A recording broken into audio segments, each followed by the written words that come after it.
உங்களுடைய வாழ்க்கையில உபத்திரவம், போராட்டம், துன்பம், கஷ்டம், வியாதி, வேதனைகள் வரும்.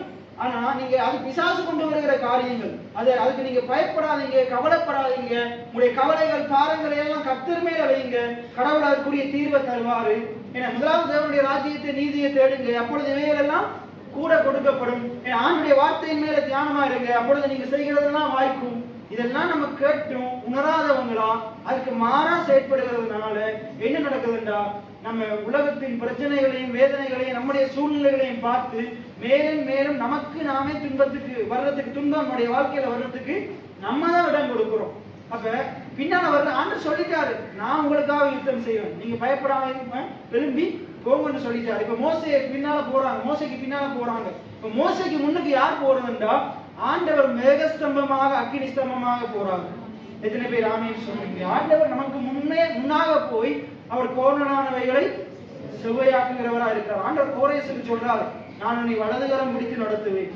எத்தனை பேர் ஆமென் சொல்றீங்க? உனக்கு எதிராக வருகிறவங்க வெட்கப்பட்டு போவாங்க, அவங்களை நான் நிர்மூலமாக்குவேன் அப்படின்னு சொல்றாரு. நான் உன்னை வலதுகரம் பிடித்து நடத்துறேன்.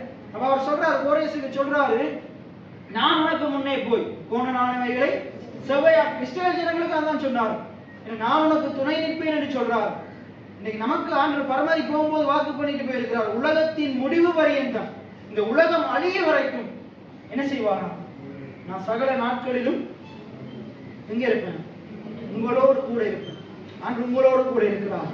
எத்தனை பேர் ஆமென் சொல்றீங்க? நம்ம படிக்கிறோம், தேவா நான் இதனால் விசேஷித்தேன், அவர் நம்மோடு இருக்கிறதுனால நாங்க விசேஷித்தவர்களாக காணப்படுறோம். எத்தனை பேர் ஆமென் சொல்றீங்க? ஆனா நம்மளை பிரமிக்கத்துக்கு அதிசயமா உண்டாக்கி இருக்கிறாங்க.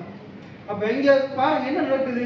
அப்ப காணப்படுகிறது, இந்த ரோமர்ல சொல்லுது, காணப்படுகிறதை நம்ப வேண்டுவது என்ன? நாங்க எதை நம்பணும்? காணப்படாத தேவனையும் அவருடைய வார்த்தையை நம்பணும்.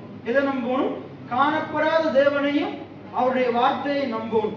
ஏன்னா பைபிள்ல சொல்லுது இன்னொரு இடத்துல, நாங்கள் தரிசித்து நடக்கிறவர்கள் இல்ல, விசுவாசித்து நடக்கிறவர்களா இருக்கணும். எப்படியா? தரிசித்து நடக்கிறவர்கள் அல்ல, அதாவது காணப்படுகிறத வச்சு நடக்கிறவர்கள் அல்ல, காணாத தேவனை பார்த்து நடக்கிறவங்களா இருக்கணும். விசுவாசம் என்றாலே என்னது? நம்பப்படுகிறவைகளில் உறுதி.